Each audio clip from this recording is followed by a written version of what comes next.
കഷ്ടകാലം പിടിച്ചവൻ തലമുട്ടയടിച്ചാൽ കല്ലുമഴ പെയ്യുമെന്ന് നിങ്ങൾ കേട്ടിട്ടുണ്ടോ? നമ്മൾ കേട്ട് കേട്ട് പരിചയിച്ച ആ ഒരു പഴഞ്ചൊല്ലിനെ സ്വന്തം ജീവിതത്തിലേക്ക് പകർത്തിയിരിക്കുകയാണെന്ന് തോന്നുന്നു പി.വി. അൻവർ. നാട്ടുമ്പുറത്തുകാർ ചില വ്യക്തികളെ ചൂണ്ടിക്കാണിച്ച് നാട്ടുഭാഷയിൽ പറയുന്നത് കേട്ടിട്ടില്ലേ? എങ്ങനെ നടന്നിരുന്ന മനുഷ്യനാ. പണ്ടൊക്കെ തൊട്ടപ്പുറത്ത് പോകുന്നെങ്കിലും കാറിലേ പോകൂ. ഉച്ചയ്ക്ക് ബിരിയാണിയെ കഴിക്കൂ. വൈകുന്നേരം ചിക്കൻ മസ്റ്റായിരുന്നു. പക്ഷെ ഇപ്പോൾ കണ്ടില്ലേ, ഉച്ചയ്ക്ക് കഞ്ഞി, വൈകുന്നേരം വല്ലതും കിട്ടിയാൽ കിട്ടി. ആയ കാലത്ത് രാജാവിനെ പോലെ ജീവിച്ച ആളാ. ഇപ്പോൾ കണ്ടാൽ പിച്ചക്കാരൻ തോറ്റുപോകും. ഇത്തരത്തിലുള്ള സംസാരം നമ്മൾ ജീവിതത്തിലും സിനിമയിലുമൊക്കെ കണ്ടിട്ടുണ്ട്, കേട്ടിട്ടുണ്ട്. ഏകദേശം അതേ അവസ്ഥയല്ലേ ഇപ്പോൾ നമ്മുടെ പി.വി. അൻവറിന് എന്ന് ആരെങ്കിലും സംശയിച്ചാൽ അതിലൊരിക്കലും തെറ്റു പറയാൻ പറ്റില്ല. 2024 ഓഗസ്റ്റിന് മുൻപ് എന്തായിരുന്നു അൻവറിൻ്റെ പവർ? രാഷ്ട്രീയ എതിരാളികൾക്കെതിരെ നെഞ്ചും വിരിച്ച് സമൂഹ മാധ്യമങ്ങളിലൂടെ രംഗത്ത് വരുന്നു. അതിനു പിന്നാലെ CPM കടന്നലുകൾ അൻവറിന് പിന്തുണയുമായി എത്തുന്നു. ഫേസ്ബുക്കിലൂടെ അൻവർ ഇട്ട പോസ്റ്റിന് താഴെ ലൈക്കുകളും ഷെയറുകളും കമൻറ്റുകളും കുമിഞ്ഞുകൂടുന്നു. CPM കടന്നലുകളുടെ നേതാവ് എന്ന പദവി ആരൊക്കെയോ നൽകിയതോടെ മറ്റുള്ള പാർട്ടിക്കാരുടെ ഒരു പേടി സ്വപ്നമായി അൻവർ മാറുന്നു. ഇത്തരത്തിൽ CPM പ്രവർത്തകർക്കിടയിൽ ഒരു രാജാവിനെപ്പോലെ ജീവിച്ചു വന്ന അൻവർ ഇന്ന് എന്ത് അവസ്ഥയിലാണ് നിൽക്കുന്നത്? ഒരു കലാപമുണ്ടാക്കി LDFിൽ നിന്ന് പടിയിറങ്ങുകയും UDFിലേക്ക് കയറാൻ പറ്റാത്ത ഒരവസ്ഥയിൽ നിൽക്കുകയുമാണ് ഇപ്പോൾ പുള്ളിക്കാരൻ. അതിനിടയിൽ കേരളവുമായി യാതൊരു തരത്തിലും ബന്ധമില്ലാത്ത തൃണമൂൽ കോൺഗ്രസ് എന്ന ഒരു പാർട്ടിയെ എടുത്ത് തലയിൽ വയ്ക്കുകയും ചെയ്തിട്ടുണ്ട് അൻവർ. യഥാർത്ഥത്തിൽ അൻവറിൻ്റെ ലക്ഷ്യം എന്താണ്? ഏത് വിധേനയും UDFിലേക്ക് കയറിപ്പറ്റുക. ഇപ്പോൾ അത് മാത്രമേ ലക്ഷ്യമുള്ളൂ. ആ ഒരു ലക്ഷ്യത്തിനു വേണ്ടി സ്വന്തം MLA സ്ഥാനം പോലും വലിച്ചെറിഞ്ഞ വ്യക്തിയാണ് പി.വി. അൻവർ. ആരും സഞ്ചരിക്കാത്ത വഴികളിലൂടെയൊക്കെ സഞ്ചരിച്ചു. പശ്ചിമഘട്ടം കടന്ന് തമിഴ്നാട്ടിൽ കയറി ബംഗാൾ ഉൾക്കടലിൻ്റെ തീരത്ത് സ്ഥിതി ചെയ്യുന്ന ചെന്നൈ വരെ പോയി. അവിടെ നിന്ന് ഏതോ ഊട് വഴിയിലൂടെ പശ്ചിമ ബംഗാളിലെ കൊൽക്കത്തയിൽ പോയി. അവിടെ ചെന്ന് 2-3 ദിവസം താമസിച്ച് തൃണമൂൽ കോൺഗ്രസിൽ ചേർന്ന് നേരെ തിരിച്ച് കേരളത്തിൽ വന്നു. ഇടതുപക്ഷത്തിൻ്റെ ഔദാര്യത്തോടെ ജയിച്ച MLA സ്ഥാനം പുല്ലുപോലെ വലിച്ചെറിഞ്ഞു. ഇനി അടുത്ത ഘട്ടം UDF പ്രവേശനം. എന്തായാലും പുള്ളിക്കാരൻ തൃണമൂൽ കോൺഗ്രസിൽ ചേർന്ന ശേഷം തിരിച്ച് കേരളത്തിൽ വന്നിട്ട് മാസം 3-4 കഴിഞ്ഞു. ഇതുവരെ പുള്ളി ഇപ്പോഴും UDFിന് പുറത്തു തന്നെയാണ്. ഇതിനിടെ തൃണമൂൽ കോൺഗ്രസിലെ പ്രധാനപ്പെട്ട നേതാക്കളെ കേരളത്തിൽ കൊണ്ടുവന്ന് ഒരു യോഗമൊക്കെ പുള്ളിയങ്ങ് നടത്തി. പക്ഷേ ഒരു കാര്യവും ഉണ്ടായില്ല. UDFിലേക്ക് കഷ്ടിച്ച് കടന്നുകൂടാൻ ചെറിയൊരു വാതിലുണ്ടായിരുന്നത് താൽക്കാലികമായി അടച്ചിട്ടാണ് അവർ പോയത്. ആ ഡെറിക് ഒബ്രിയാൻ അന്ന് ആ ചതി കാണിക്കുമെന്ന് അൻവർ സ്വപ്നത്തിൽ പോലും വിചാരിച്ചിരുന്നില്ല. ഇപ്പോഴിതാ ആ വാതിൽ സ്ഥിരമായി അടയാൻ പോകുന്നു എന്ന വാർത്തകളാണ് പുറത്തു വരുന്നത്. അതായത് പി.വി. അൻവറിന് ഇനി UDFിലേക്ക് പ്രവേശനം കിട്ടുന്ന കാര്യം ബുദ്ധിമുട്ടാണ് എന്നാണ് മനസ്സിലാകുന്നത്. അൻവറിന് മുന്നിൽ UDF വാതിൽ ഇപ്പോൾ സ്ഥിരമായി അടയ്ക്കാൻ കാരണമായത് പി.വി. അൻവർ പണ്ട് DMKയിൽ ജോയിൻ ചെയ്യാൻ ചെന്നപ്പോൾ കാലുമടക്കി അടിച്ച് പുറത്തു കളഞ്ഞ DMK അധ്യക്ഷൻ സ്റ്റാലിൻ തന്നെയാണ്. സ്റ്റാലിനെ കൊണ്ടത് ചെയ്യിപ്പിച്ചത് അൻവർ ഇപ്പോൾ നിൽക്കുന്ന തൃണമൂൽ കോൺഗ്രസിൻ്റെ അധ്യക്ഷ സാക്ഷാൽ മമതാ ബാനർജിയും. ലോക്സഭാ മണ്ഡല പുനർനിർണയ നീക്കത്തിനെതിരെ കഴിഞ്ഞ ദിവസം ചെന്നൈയിൽ തമിഴ്നാട് മുഖ്യമന്ത്രി M.K. സ്റ്റാലിൻ വിളിച്ചു ചേർത്ത യോഗമായിരുന്നു ഇതിനെല്ലാം കാരണമെന്ന് വേണമെങ്കിൽ പറയാം. ജനസംഖ്യാ അടിസ്ഥാനത്തിൽ ലോക്സഭാ മണ്ഡലങ്ങളുടെ പുനർനിർണയം നടത്തിയാൽ ദക്ഷിണേന്ത്യൻ സംസ്ഥാനങ്ങൾക്ക് ലോക്സഭാ സീറ്റുകളുടെ എണ്ണം കുറയുമെന്ന ആശങ്ക ഉടലെടുത്തതിനെ തുടർന്നാണ് ദക്ഷിണേന്ത്യൻ സംസ്ഥാനങ്ങൾ മുൻകൈയെടുത്ത് BJP സർക്കാരിൻ്റെ ഈ നീക്കത്തിനെതിരെ പോരാടാൻ തീരുമാനിച്ചത്. സ്വാഭാവികമായും ഇതിനു മുന്നിൽ നിന്നത് തമിഴ്നാടായിരുന്നു. അതുകൊണ്ട് തന്നെ തമിഴ്നാട് മുഖ്യമന്ത്രി M.K. സ്റ്റാലിൻ ഇതിനെതിരെയുള്ള പ്രവർത്തനങ്ങൾക്ക് മുൻകൈയെടുക്കുകയും ലോക്സഭാ മണ്ഡല പുനർ ഏകീകരണ നടപടികളോട് വിയോജിപ്പുള്ള സംസ്ഥാനങ്ങളിലെ മുഖ്യമന്ത്രിമാരെയും മറ്റ് രാഷ്ട്രീയ നേതാക്കളെയും വിളിച്ചു ചേർത്ത് ഒരു യോഗം കൂടുകയും ചെയ്തു. അതായിരുന്നു കഴിഞ്ഞ ദിവസം സംഭവിച്ചത്. കേരള മുഖ്യമന്ത്രി പിണറായി വിജയൻ, കർണാടക ഉപമുഖ്യമന്ത്രി D.K. ശിവകുമാർ, തെലങ്കാന മുഖ്യമന്ത്രി രേവന്ത് റെഡ്ഡി, പഞ്ചാബ് മുഖ്യമന്ത്രി ഭഗവത് സിംഗ് മാൻ എന്നിവരെല്ലാം സ്റ്റാലിൻ വിളിച്ചു ചേർത്ത യോഗത്തിൽ പങ്കെടുത്തു.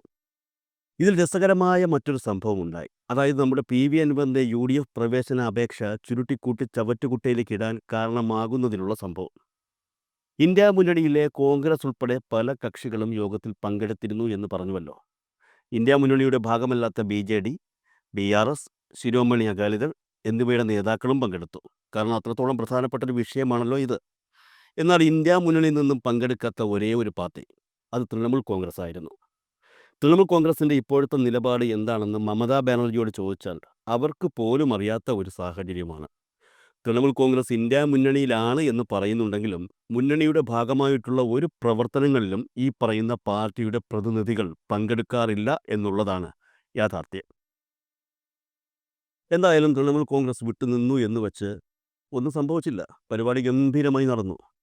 ദക്ഷിണേന്ത്യൻ സംസ്ഥാനങ്ങളിലെ മുഖ്യമന്ത്രിമാർ അല്ലാതെ കേരളത്തിലെ KPCC അധ്യക്ഷൻ K. സുധാകരൻ, CPI സംസ്ഥാന secretary Binoy Viswam, Kerala Congress M അധ്യക്ഷൻ ജോസ് കെ മാണി, കേരള കോൺഗ്രസ് പ്രതിനിധി ഫ്രാൻസിസ് ജോർജ്, RSP പ്രതിനിധി NK പ്രേമചന്ദ്രൻ, മുസ്ലിം ലീഗ് പ്രതിനിധി PMA Salam, BRS working president KT Rama Rao, Akali Dal president Balwinder Singh Bhundar എന്നിവർക്കൊപ്പം BJDയുടെ രാജ്യസഭാംഗം അമർ പട്നായിക്കും മുൻ ഒഡീഷ മന്ത്രി സഞ്ജയ് ദാസ് ബർമയും യോഗത്തിൽ പങ്കെടുത്തു. ഒഡീഷ മുൻ മുഖ്യമന്ത്രി നവീൻ പട്നായിക് ഓൺലൈനായാണ് പങ്കെടുത്തത്.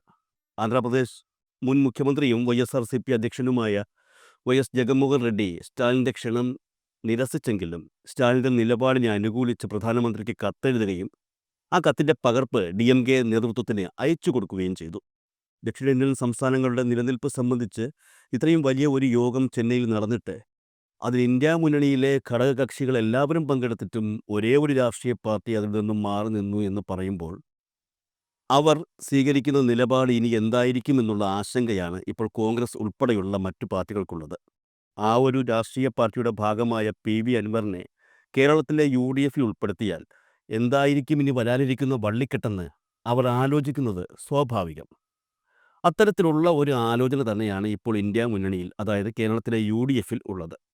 കേരളത്തിലെ UDFന് അനുകൂലമായിട്ടുള്ള ചില നിലപാടുകളൊക്കെ അൻവർ നേരത്തെ എടുത്തതുകൊണ്ട് പുള്ളിയും കൂടി മുന്നണിയിൽ നിന്നോട്ടെ എന്ന ഒരു അഭിപ്രായമായിരുന്നു കോൺഗ്രസിലെ ഭൂരിപക്ഷം പേർക്കും ഇതുവരെ ഉണ്ടായിരുന്നത്. ഇനി എന്തായാലും കാര്യങ്ങൾ കേരളത്തിലെ കോൺഗ്രസിൻ്റെ കൈവിട്ടുപോയി. മുന്നണി നിലപാടിന് വിരുദ്ധമായി നിലപാടുള്ള ഒരു പാർട്ടിയുടെ പ്രതിനിധിയെ മുന്നണി രാഷ്ട്രീയത്തിൽ ഉൾപ്പെടുത്തുക എന്നുള്ളത് വലിയ വെല്ലുവിളിയാണ്. എന്തായാലും അത്തരത്തിലുള്ള ഒരു വള്ളിക്കെട്ട് വെല്ലുവിളി എടുത്ത് തലയിൽ വയ്ക്കാൻ UDF ഇഷ്ടപ്പെടില്ല എന്ന് തന്നെയാണ് സൂചനകൾ. യഥാർത്ഥത്തിൽ UDF മുന്നണിയിലേക്ക് കടക്കുന്നതിന് മുൻപ് തന്നെ അതേ UDF മുന്നണിയെ ഒന്ന് വെല്ലുവിളിച്ചിരുന്നു അൻവർ. ആ വെല്ലുവിളിയാണ് രസം. നിലമ്പൂർ ഉപതെരഞ്ഞെടുപ്പ് മാർച്ചിലോ ഏപ്രിൽ ആദ്യമോ പ്രഖ്യാപിക്കുമെന്ന പ്രതീക്ഷയിൽ മുന്നണികൾ തയ്യാറെടുപ്പ് ഇപ്പോൾ തുടങ്ങിക്കഴിഞ്ഞിട്ടുണ്ട്. ഉപതെരഞ്ഞെടുപ്പ് നടത്തുന്നതിനെക്കുറിച്ച് സംസ്ഥാന തെരഞ്ഞെടുപ്പ് കമ്മീഷൻ കേന്ദ്ര തെരഞ്ഞെടുപ്പ് കമ്മീഷന് കഴിഞ്ഞ ദിവസം റിപ്പോർട്ട് നൽകുകയും ചെയ്തിരുന്നു. ഇപ്പോൾ പുറത്തുവരുന്ന വിവരങ്ങൾ അനുസരിച്ച് ഏപ്രിൽ ഒടുവിലോ മെയ്യിലോ തെരഞ്ഞെടുപ്പ് നടക്കുമെന്നാണ് കണക്കുകൂട്ടൽ. ജനുവരി 13 PV അൻവർ നിലമ്പൂർ MLA സ്ഥാനം രാജിവെച്ചത്. താൻ MLA സ്ഥാനം രാജിവെക്കുന്ന കാര്യം പ്രഖ്യാപിച്ച വാർത്താ സമ്മേളനത്തിൽ PV അൻവർ UDFന് പിന്തുണ പ്രഖ്യാപിക്കുകയും അതിനൊപ്പം ഒരു പ്രധാന കാര്യം പറയുകയും ചെയ്തിരുന്നു. നിലമ്പൂരിൽ ഉപതെരഞ്ഞെടുപ്പ് നടക്കുമ്പോൾ താൻ മത്സരിക്കില്ല എന്ന്, പകരം താൻ UDFനെ സഹായിക്കുമെന്ന്. പക്ഷേ അൻവർ വെറുതെ സഹായിക്കുമെന്നല്ല പറഞ്ഞത്, തനിക്കൊരു ഡിമാൻഡുണ്ടെന്നും ആ ഡിമാൻഡ് UDF അംഗീകരിക്കണമെന്നും അൻവർ പറഞ്ഞിരുന്നു.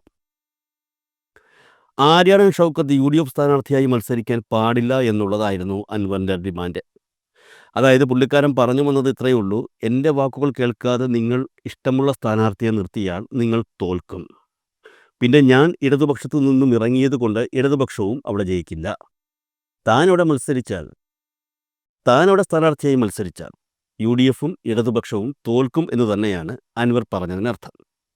എന്നാൽ അൻവറിൻ്റെ ഈ ഭീഷണിക്ക് വെറും പുല്ലുവിലയാണ് UDF നൽകിയിരിക്കുന്നത് എന്നുള്ളതാണ് രസകരം. കാരണം നിലമ്പൂർ ഉപതെരഞ്ഞെടുപ്പിൽ സ്ഥാനാർത്ഥിയാകാൻ UDFൽ KPCC ജനറൽ സെക്രട്ടറി ആര്യാടൻ ഷൗക്കത്തിന് തന്നെയാണ് മുൻതൂക്കമെന്നാണ് പുറത്തുവരുന്ന വിവരങ്ങൾ. മാത്രമല്ല DCC പ്രസിഡന്റായ ജോയിക്ക് മത്സരിക്കാൻ താല്പര്യമുണ്ടായിരുന്നു എങ്കിലും നിലവിലെ സാഹചര്യത്തിൽ പുള്ളിക്കാരൻ നിലമ്പൂരിൽ UDFന് അസ്വാസ്ഥ്യമുണ്ടാക്കുന്ന നടപടികളിലേക്ക് നീങ്ങുകയില്ല എന്നാണ് വിവരം. അതായത് ഇതുവരെ കൂടെ നിന്ന ജോയിയും അൻവറെ തേച്ചു എന്നർത്ഥം.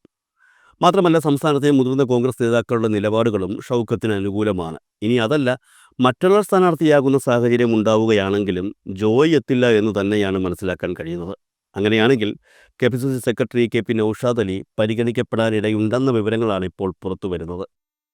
അതായത് അൻവറിൻ്റെ വാക്കുകൾക്ക് യാതൊരു വിലയും UDFോ പ്രത്യേകിച്ച് കോൺഗ്രസോ നൽകിയിട്ടില്ല എന്നുള്ളതാണ് ഇവിടെ മനസ്സിലാക്കേണ്ടത്. CPM LDFും പണ്ടേ നൽകുന്നില്ല.